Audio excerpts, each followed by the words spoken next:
I just finished watching a classic called Two Guns. Denzel Washington and Mark Wahlberg. Let's get to it. So we got two guys, Bobby and Michael. They go to this diner. Well, Michael goes to the diner. Bobby goes to the bank right next to it, gets himself a safe deposit box, and then he comes back. They both ordering food at the diner and whatnot. So they got this plan. Michael goes to the bathroom, sets out the fire alarm, and then burns down the whole diner. Now, why they do this per se? Well, we gotta go back to a week earlier. Now, both of them are in Mexico. They gotta beat this guy by the name of Greco, because he's like some top-ranked drug dealer or whatever like that. And they're supposed to be somebody named Lil Toro, but the problem is, Lil Toro's done deal. Turns out he was scamming off the top. So anyway, Bobby meets up with Greco while Michael's chilling talking to his other Mexican friends. Now, Bobby's supposed to give Greco some passports and he's supposed to give him some cocaine or whatever. Instead, Greco ends up giving him cash. Now, because of the whole Lil Toro thing, he didn't have the cocaine, he just had straight cash. But Bobby didn't want that. He said, you know what, just keep the passports, you just owe me. So they try to get back across the border, but they can't get past customs. Good thing they ain't had the cocaine in the car, right? So we got these two DEA agents asking questions, dude by the name of Jessup and a girl by the name of Debbie. Now, Jessup's like the head honcho and Debbie is like,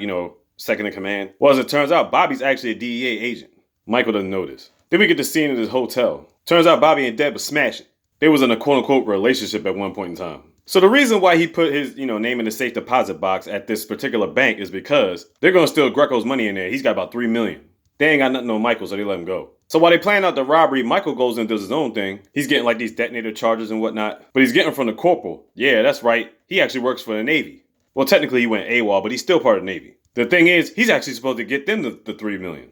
Plans all set in motion in time for the robbery. Before they do that, they put on a mask and go to the police station right next door. They go in there, round up all the police, and lock them in their own police station. That's pretty smart, right? Now it's time for the bank, the robbery. Now, as it turns out, it's supposed to be 2 or 3 safe deposit boxes that got a boatload of cash. Turns out it's 32 of them. So they're like, why does little ass bank got all this goddamn money in it? They say, whatever, let's pack it up, put it in the truck. Turns out they actually stole $43 million. We like, what the fuck? And it was weird because the streets are too damn quiet. So they're driving there in the middle of the desert, they get to the spot. But Michael's thinking something's up. It's like, we got away with $43 million instead of $3 million. Like, something ain't right. But he thinks Bobby's about to pull out a gun. Michael pulls out a gun first and ends up shooting him in his shoulder. Now, while he's lying on the ground, he sees the badge in his hand. He's like, nigga, you DEA? So he just leaves him there and then takes off with the money. Now, while all this going on, Detective Earl comes up to the bank and he recognizes the situation. And he's like, yeah, we got to get this money back. Now, Michael goes back to the corporal and gives him the $43 million. He thinking to himself, why the heck was all this money in there? Turns out, Corporal was supposed to instruct Michael to kill Bobby. The thing is, they're not sure if he's completely dead. So Bobby's getting up, he's walking around. Meanwhile, these two locals, they stop him for trespassing or whatever like that. But Bobby turns it around on them and steals their RV. Now at this point, Bobby can't go to no hospital. He ends up going to a vet to try to get a bullet out of his arm. Meanwhile, Michael and the Navy crew are looking for Bobby. Turns out they can't find his body. And they're basically about to turn on Michael, try to kill him, but he ends up getting away. Detective Earl ends up tracing the steps and ends up going to the vet. Ends up playing Russian roulette with the doctor. We're like, holy shit, this nigga's not your average detective. Bobby ends up getting back to Debbie, telling her the situation and whatnot. So the thing is, Debbie's got a little boyfriend, some dude named Harvey. I'll get back to that situation in a minute. So Bobby, for some reason, ends up going back to Michael's house. Well, Michael's on a different rooftop with a sniper rifle. He's like, I could have took you out at any time right now. Because he's talking to him through his own cell phone in the house. So while this is going down, Bobby's trying to figure out, hey, where's the money at? But before we know it, we find out some of his Navy SEAL friends are coming to Michael's house to try to get him. So Michael's basically directing Bobby out the house so he doesn't get fucked up. They still got some type of love or respect for each other, you know what I'm saying? Bobby's thinking to himself, that's a heavy-duty rifle. Like, that's like some military shit. You can tell he's almost trying to put 2 and 2 together. Bobby and Michael end up getting away. So Jessup's chilling at the house, and all of a sudden, Earl and his boys come through. Bobby ends up going to Jessup's house, gets attacked by one of the guys, but in the process, Earl ends up shooting Jessup. Done deal, dead as shit. And Earl knows exactly who Bobby is. He's basically threatening him to get that $43 million back. So for him to comply, he gets a rag, takes Bobby's gun, and finishes off Jessup. To make it seem like he's the one that shot his own boss. And of course he's thinking to himself, they're going to believe a detective over a rogue DEA agent. After that, he sends Bobby on his way. So with Bobby with no certified plans and trying to figure out where Michael is, he ends up going to Greco's house to try to kidnap him. But the problem is Michael's one step ahead of him, he gets him first, and then the chase is on. They end up crashing into each other, they tussling, they start fighting, and then they back off. Michael finally tells Bobby about the Navy stuff, and because people want Bobby killed, and the CIA wants Michael killed, they end up working together again. So now they both got Greco in this garage. So the situation goes like this. They ask the questions like, yo, why was there $43 million instead of $3 million in the bank? Greco's laughing, he's like, I don't even need to kill y'all now, somebody else gonna kill you. He's like, who? CIA. That's right, the CIA was stashing money in that same goddamn bank. And then he tells them the $3 million is not my money, that's the 7% income I gotta give to the CIA. Now, while they're doing all this interrogation, all of a sudden Deb pops out of nowhere. We're like, what the fuck? Turns out they were actually in Deb's garage doing this interrogation. I'm like, so while all this is going down, they go back to the interrogation. All of a sudden, CIA comes to the house. Somehow the fight drags on. Greco ends up getting away. Michael, Bobby, and Deb get away in the same car. Now, Michael's thinking to himself, hey, Deb, how did they know to come to your house? Deb wasn't saying shit. Next thing you know, cars crash into him out of everywhere. It's Greco's boys. So I guess when Greco was trying to escape, he ended up getting some lady's car and getting a phone and calling the boys. So now Greco's got Bobby and Michael tied up. He's basically hitting them with bats and shit. Then he brings in the bull and he's getting the bull ready to take their heads off. Then Michael finally caves in and tells them it's at the corporal's office. So basically, now they let him go and they got 24 hours to get the $43 million. Otherwise, Debbie's gonna be dead as shit. Yeah, they're keeping her for insurance. So they gotta find some way to sneak into the naval base. Michael don't really have a real plan. He says, fuck it, just crashes through the gate.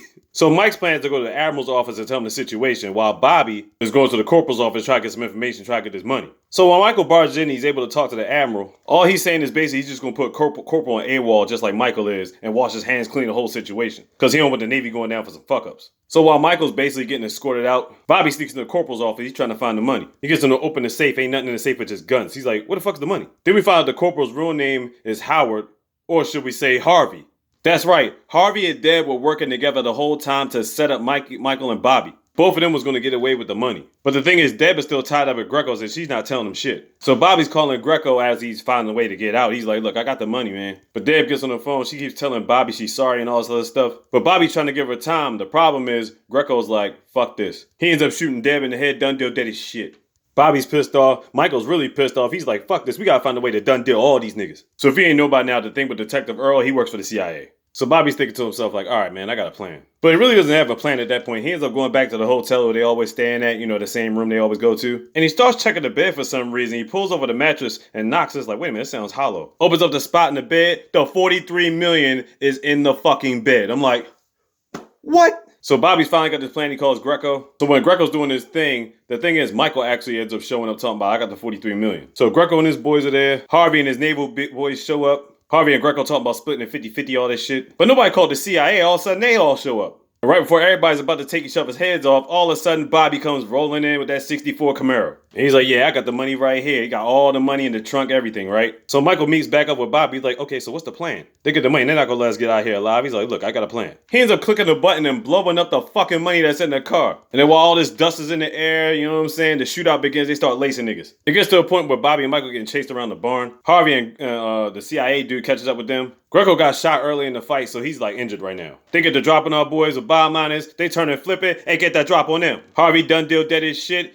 and Earl done deal dead as shit. They come back to the spot and finish off Greco. So as they walking off, they consider themselves brothers now. They family. But he's got to shoot Michael in his leg, you know, eye for an eye. He shot him in the shoulder, got to shoot you in the leg. So they're looking at this other bank and they're inside another diner somewhere. And he's just sitting there eating and chilling. Now the thing is, Bobby don't usually tip like that. But he was tipping hella extra today. So Mike is like, where you get that extra cash from? I thought you blew up all the money. Bobby said, blew up all what money? So Michael's like, how much did you keep? He says, enough. Come on, man. We partner split it 50-50, yo. He's like, yeah, I got you. But I kept enough. And that's how the movie goes on. That shit was crazy. So I was thinking to myself, why did CIA keep all this money in this little rinky-dinky ass bank? Now, apparently Earl says something about, yeah, we needed this money, but bottom line is we got about 20 different spots all over the world we do this shit. We the CIA. You already know what it is. I remember seeing this movie back in the day when it came out. I just couldn't remember everything about it. So when I seen it on Netflix, I was like, yo, I gotta check this shit out again. 2 Guns on Netflix. You already know what time it is. Check it out.